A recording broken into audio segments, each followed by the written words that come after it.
Good day, everyone, especially to our professor, Dr. Caitlin.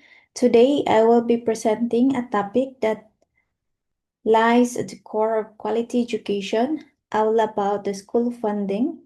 And so, in this report, we will explore how school funding works, why it matters, and how it directly impacts both teachers and students. So, understanding this topic is essential for everyone who envisions a more equitable and to effective educational system. So sit back and relax. So the sources of funding education in the Philippines.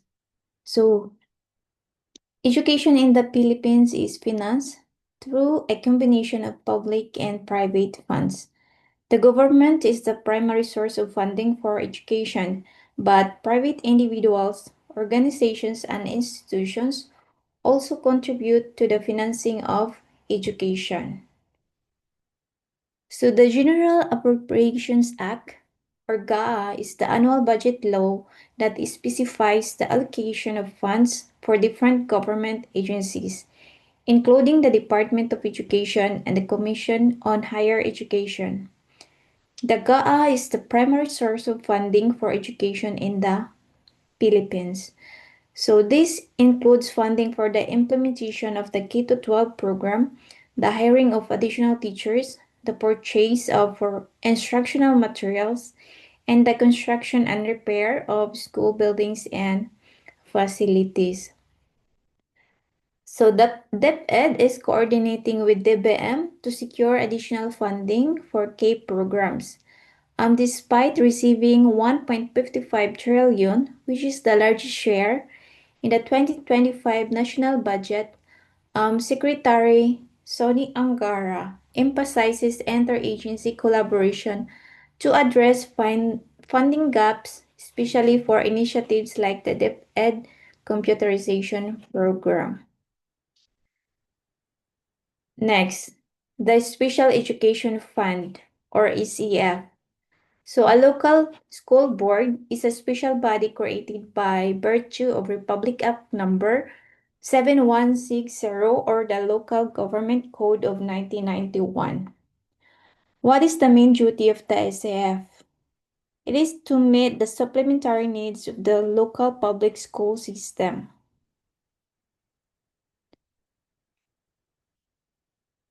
The Internal Revenue Allotment, or IRA, is the share of local government units, or the LGUs, in the national taxes collected by the national government.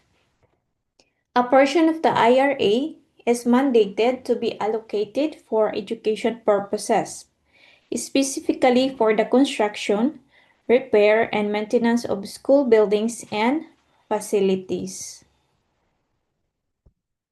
The Official Development Assistance, or UDA, is a type of foreign aid that is provided by foreign governments, international organizations, and other development partners. It is used to finance education projects and programs in the Philippines. So the program aims to improve the quality of basic education by providing teachers training, upgrading school facilities, and developing curriculum and assessment materials. Another is the private funds. So it comes from the non-government sources such as private corporations, foundations, and non-profit organizations.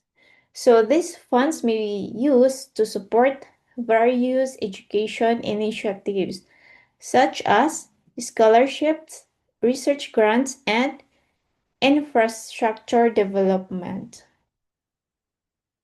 5. We have the government grants and subsidies.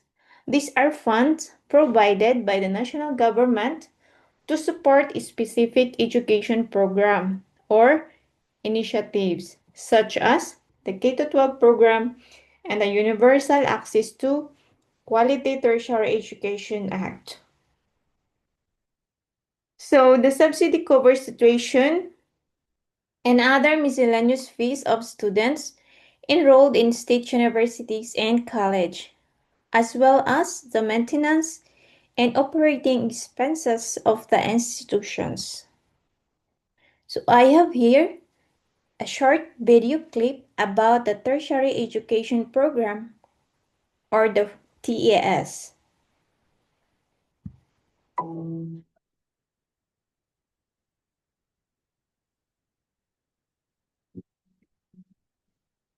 We have the tertiary education subsidy. It is not a scholarship but a granting aid program of the government. The TES, which is subject to the availability of funds, provides 20,000 pesos per academic year to qualified students starting 2023. Additional benefits are also given to persons with disability and board exam takers.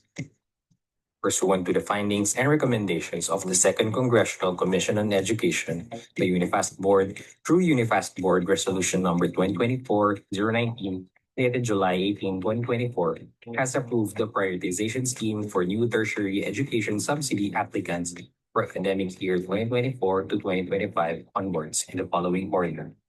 Students under the most updated listahanan for all SUCs, LUCs, private HEIs, including PNSLs. Students included in the Pantawid Pamilyang Pilipino program rank according to household per capita income for all SOCs, LOCs, private HEIs, including PNSLs, and the remaining slots are to be allocated to other poor students in private HEIs with no SOC or LOC or PNSL, not included in the first and second prioritization categories. If you are a Filipino citizen enrolled in your first bachelor's degree and has not overstayed in your program, you are eligible to apply for TES when the Unifast Secretariat makes the call for application. The following students are not eligible for TES. A certificate of registration or enrollment is one of the documentary requirements for students to submit to their school. A master list of new TS grantees is released after the nationwide assessment and validation are conducted by Unifast. For more information on our Okay, and with that, I am proud to say that I am one of the benefactors. I mean the beneficiary of the TES grantees since the start of my first year college until I graduated my bachelor's degree. I was able to avail the TES scholarship program in my university.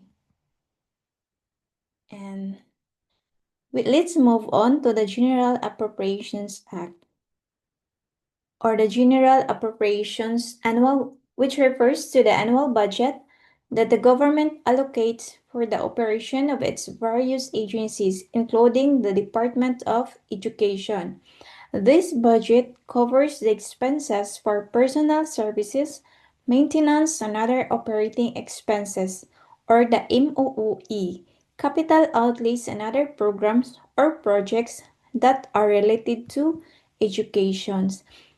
So the allocations of general appropriations is done through the annual budget process, where the government determines the amount of funding that will be allocated to each government agency, including Deped.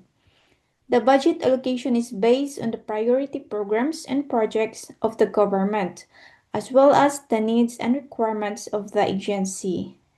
So the allocations for DepEd includes funding for the salaries and benefits of its personnel, the construction and repair of school buildings and facilities, and the procurement of textbook and other learning materials and other education-related initiatives. So we have the legal basis for the GAA, which is the law that is passed by Congress and signed by the President. So the budget is subject to the scrutiny and approval of Congress, which has the power to modify or realign the budget allocation to ensure that it is aligned with the priorities of the government. Next, the personal services. It refers to the salaries, wage, and other forms of compensation paid to the government employees who render services to their respective agencies or office. So these employees may be appointed or hired through a competitive selection process, and their compensation is determined by the position they hold and their qualifications and experience. The allocation of funds for PS is usually based on the approved budget for the agency, which is determined by the annual budget process. So the legal basis for personal services allocation is provided by the Constitution of the Philippines, which mandates the government to provide adequate compensation to its employees. So this legal basis is including the Republic Act number 8291 and the Salary Standardization Law of 2019 and the Civil Service Commission Law or the Resolution number 170653, the revised rules on appointment and other personnel actions. Next, the capital outlay. This refers to the budget allocated for the purchase, construction, and improvement of fixed assets or capital assets of government agencies, including schools and education-related institutions. These fixed assets include the land, buildings, equipment, and other tangible assets. The legal basis for capital outlay is also the GAA. So it specifies the budget for each government agency, including Deped, and that indicates the programs and projects that will be funded by the budget. Before I move on to the MOOA, I have a short video. So kindly watch. For soliciting funds to buy school supplies and appliances, such as electric fans, through the Parents Teachers Association. Tulfo cites Republic Act 5546 that prohibits collecting contributions from school children. But Senator Pia Cayetano argues the agency was not collecting from students, but collections were done through the PTA. I beg to disagree, ma'am. Ito po, lahat naman nagsumbong sa akin.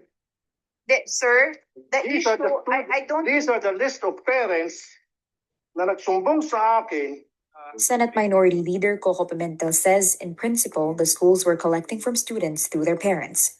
Sino kinokolektahan mo kung nangongolekta ka sa bata of elementary school age? Hindi ba magulang din? In response, Cayetano says the Deped will issue a department order that will strengthen the implementation of the law. So, that is the issue brought to the Senator Rafi Tulfo, that parents giving or the teachers asking contributions from the parents for the school projects, for example, the electric fan. But it was raised this concern that it was through the parents teachers associations or the PTA. But as teachers, we manage and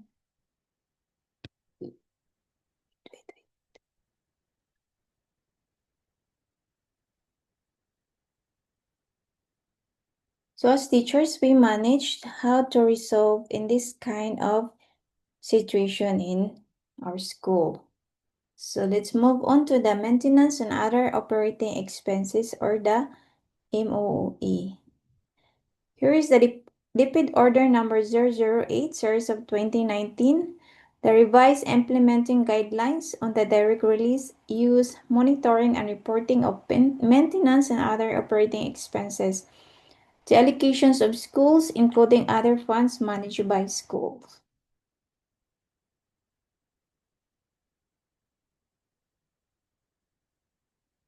So this order revokes the following Deped issuances.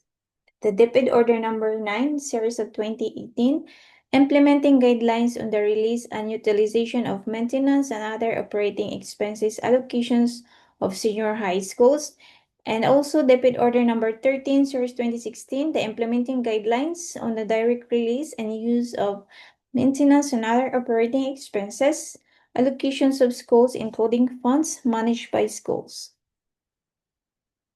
So the legal basis, the Department of Budget and Management and Deped Joint Circular Number 2004, dated on January 1, 2004.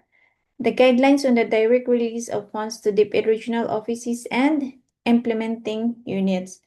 Another is the Section 10 Republic Act Number 91155 and Section 11 or Republic Act Number 10533 or the Enhanced Basic Education Act of 2013, which provides that appropriations for the operationalizations of the Enhanced Basic Education be included in the department's budget. So what is the MOOA? So it refers to an expenditure category or expense class for support to the operations of government agencies such as expenses of supplies and materials, transportations and travel, utilities, for example, water, power, and etc., and the repairs. So in accordance with the Republic Act Number 9485, the schools are mandated by law to have a transparency board on MOE, posting all school expenditures using the allocated funds. So, what are the uses of school MOOA? Number one, to fund activities as identified in the approved school improvement plan or the SIP for implementation in the current year and specifically determined in the annual implementation plan, and to finance expenses pertaining to graduation rites, moving up or closing ceremonies and recognition activities. Third, to fund supplies, rental and minor repair of tools and equipment and other consumables for teachers and students. Four, to fund minor repairs of facilities, building and ground maintenance, as defined in the Deped Order Number 1, Series of 2017, which is the guidelines on the National Inventory of Deped Public School Building for school year 2016 to 2017. How it will be reported. Of course, declare all sources of funding of the school, which include school MOE allocations, private donations, grants from development partners, funding support from local government units and other government agencies, and funding support from local stakeholders. So the report shall include details on quantity and description for donations received in kind, to ensure that all procurement using the school funds conform to the provisions of Republic Act 9184 or the Government Procurement Reform Act. Okay. Fourth, post information on the sources, intended use, and actual utilizations of school funds in the Transparency Board to be updated every 3 months. Present the sources and use of school funds to the stakeholders using the school report card in accordance with the Deped Order Number 44, Series of 2015. Let's move on to the allocation of the local budget for education. So the LGUs in the Philippines is an important aspect of ensuring that educational resources are available to learners and educators at the local level.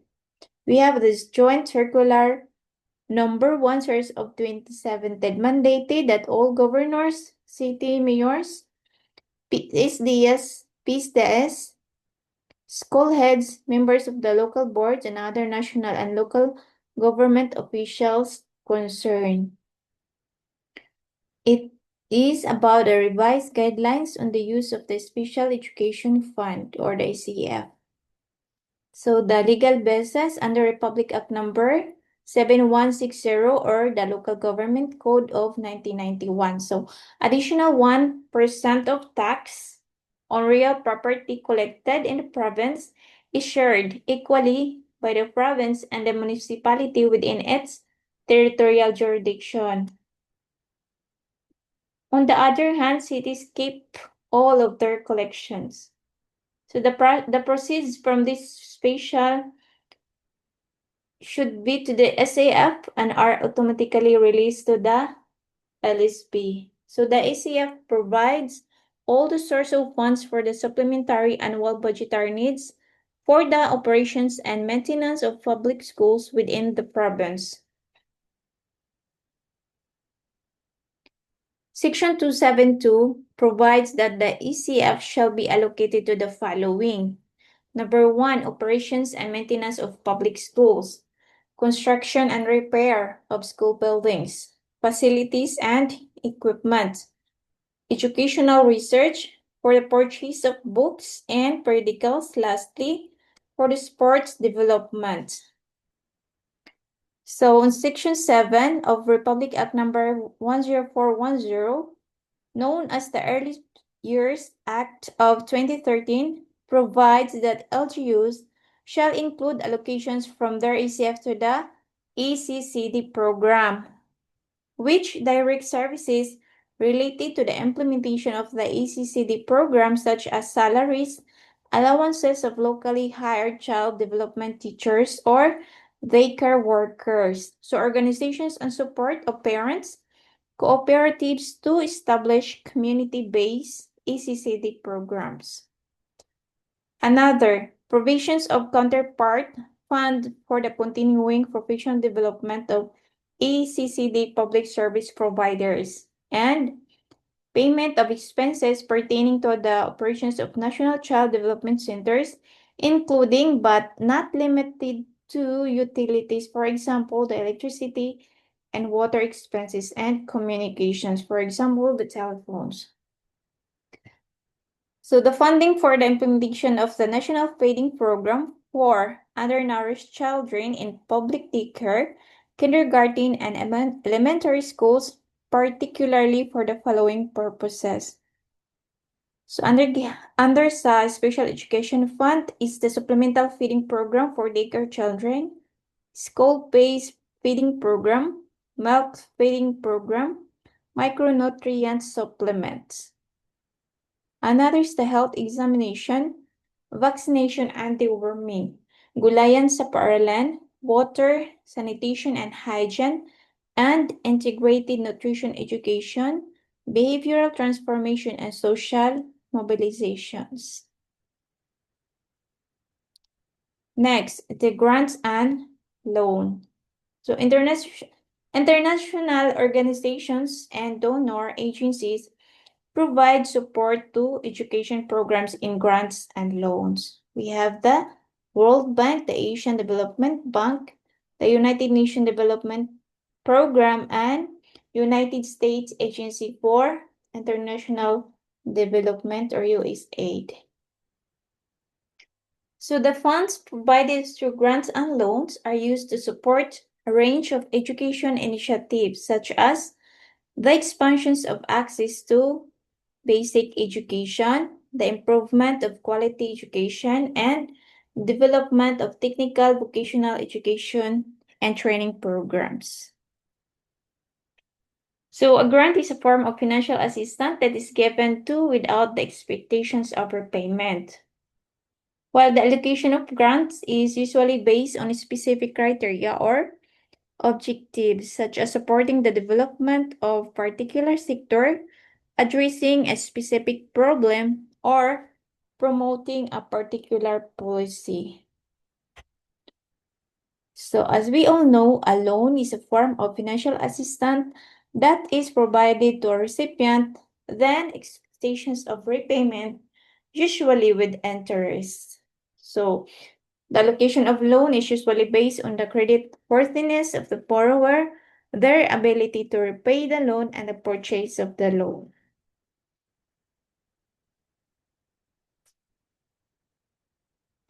Next, the public-private partnership, or PPP. PPPs are used to construct, rehabilitate, or improve school buildings, among other initiatives.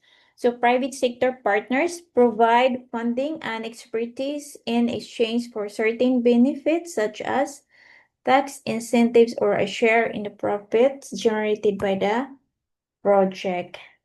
So PPPs are often used to finance construction of school buildings, the provision of learning materials, and the implementation of other education-related programs.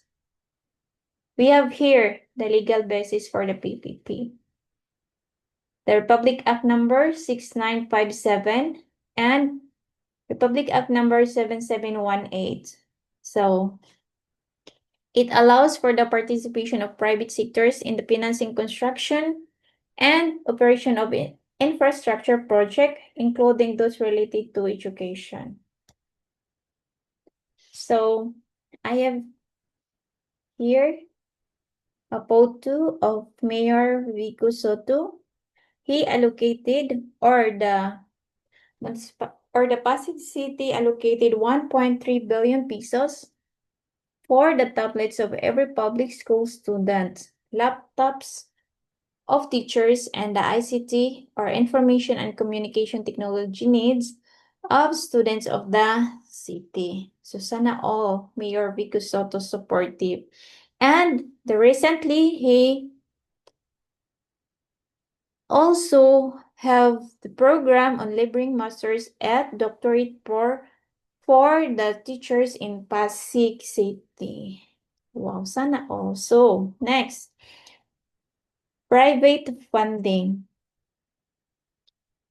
So private institutions and individuals also contribute to education financing in the Philippines through scholarships, donations, and other forms of support. So this is used to provide financial assistance to students. So in the context of education in the Philippines, private funding may be used to support scholarship, research project, and teachers training program. So we also have the legal basis for private funding. The Philippines Constitution, which guarantees the right to education, and the Republic Act number 9500. So another highlight for the private sectors that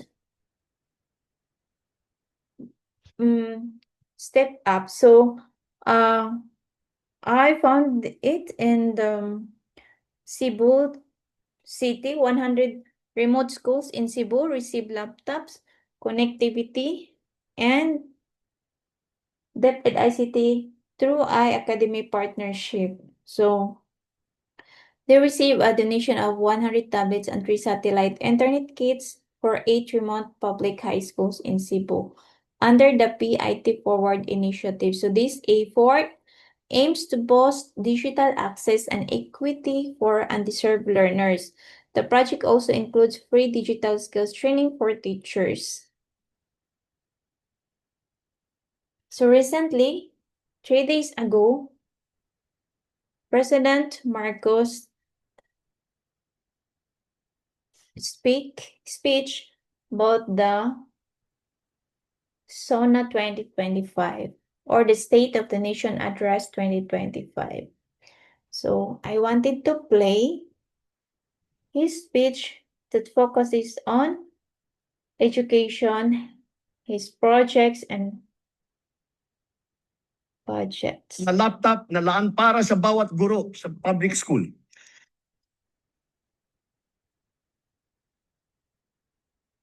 Tiniyak natin na walang anomalya sa pagbili ng mga laptop na ito.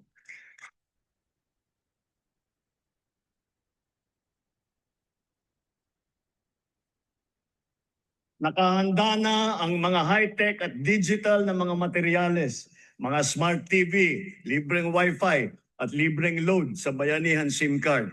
Dahil dito, handa na rin ang ating mga estudyante para makasabay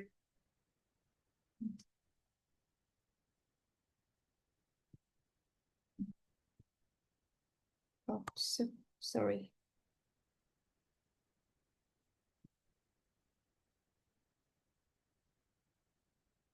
mga laptop na laan para sa bawat guro sa public school.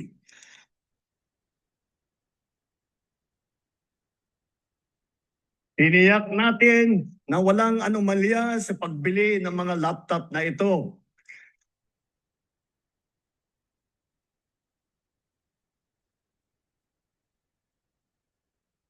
Nakahanda na ang mga high-tech at digital na mga materyales, mga smart TV, libreng Wi-Fi at libreng load sa bayanihan SIM card. Dahil dito, handa na rin ang ating mga estudyante para makasabay sa makabagong paraan ng pag-aaral sa makabagong mundo. Ang pinakamahalaga sa sistema ng edukasyon ay ang ating mga mahal na guro. Asahan po ninyo na hindi gagawing sukatan ng galing ninyo o ng performance ninyo. Ang dami lamang ng estudyante na inyong ipinapasa. Kundi ang dami ng mag-aaral na inyong pinapahusay at pinapataas ang ambisyon sa buhay.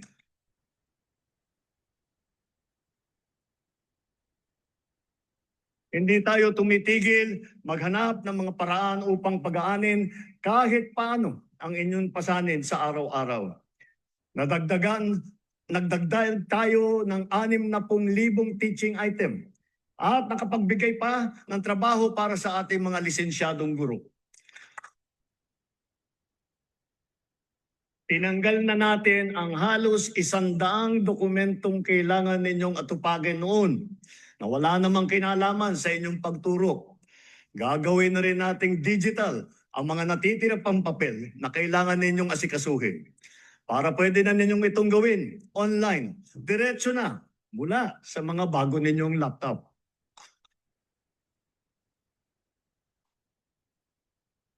At ngayong school year na ito, makakatanggap na kayo ng kabayaran para sa inyong teaching overload at para sa inyong overtime. Ngayon, nagdarating So, mahal mga laptop guro. na laan pa, mga laptop. So, what are your thoughts about the speech of President Marcos? Teachers? Sana all. Baka hanggang speech lang, no? So, anyway, let's move on to the challenges and recommendations. According to the research of Mr. Wadizin on financial management challenges and best practices of school heads of public high school on Benguet State University,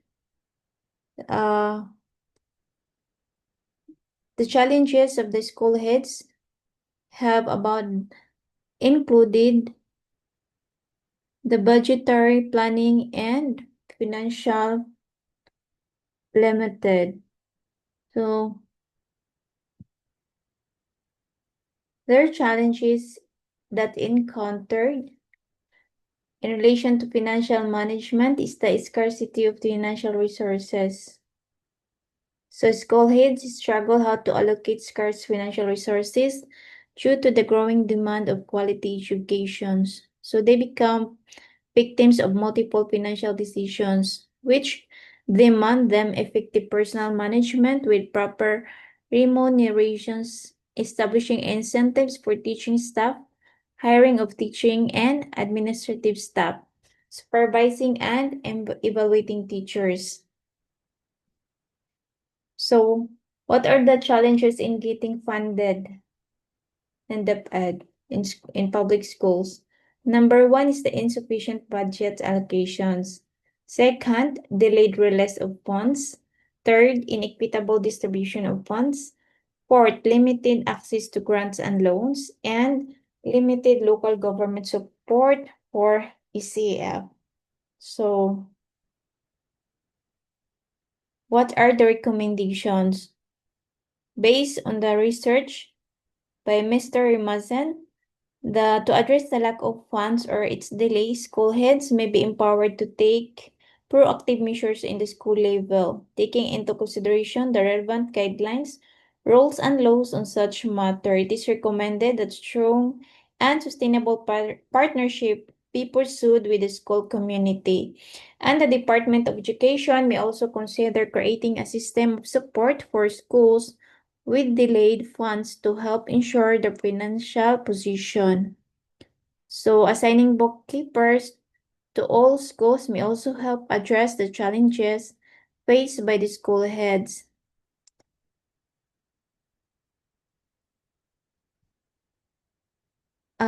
What are the best practices of school heads in the financial management? So, as the school heads, they have developed practices in relation to school financial management that have contributed to a more effective and efficient management of their financial resources. So these best practices are deemed to be procedures that have been shown by research and experiences. So it was found out that one of the best practices of school heads includes collaborating with grade level chairpersons or school focal persons for budgetary planning. So they can also provide feedback and insights in relation to school needs as well as resource allocations. So it is also important to engage other stakeholders in the development of the budgetary plan. So in the Philippine Department of Education, stakeholder involvement in strategic planning in the school level is seen in the creation of School Planning Team or SPT and School Governance Council, where internal and external stakeholders participate in the formulation of the school improvement plan. So another best practices identified in the study of Espiritu 2020 is keeping all of the financial record in a safe place. So SBM helped ensure that documents such as budgetary plans, financial statements, and other related documents are properly curated. Schools must be systematized and process of managing and hard copy records to ensure authenticity and security. So another recommendations includes capacity building in financial management, strengthen the ECF collection and LGU collaboration. Third, timely release and monitoring of MOOE. Fourth, creation of grant support units. And promote public-private partnership or PPP.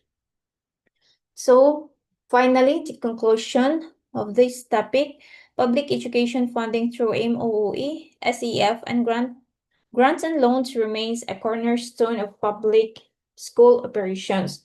However, challenges such as delayed disbursement, inequitable allocations hinder its potential. So to address this, schools and policymakers must embrace financial literacy, data-driven planning, and collaborative governance with LGUs and partners. Because through strengthening systems for resource mobilizations and accountability, we move closer to a more inclusive, well-funded, and resilient Philippine education system, especially in delivering the Matatag curriculum and 21st century learning. So thank you for listening, everyone. And these are the references of my report. And last page is the Google link and the QR code for the activity. I will be posting this in GCR or in RGC. And that's all. Thank you, everyone. God bless.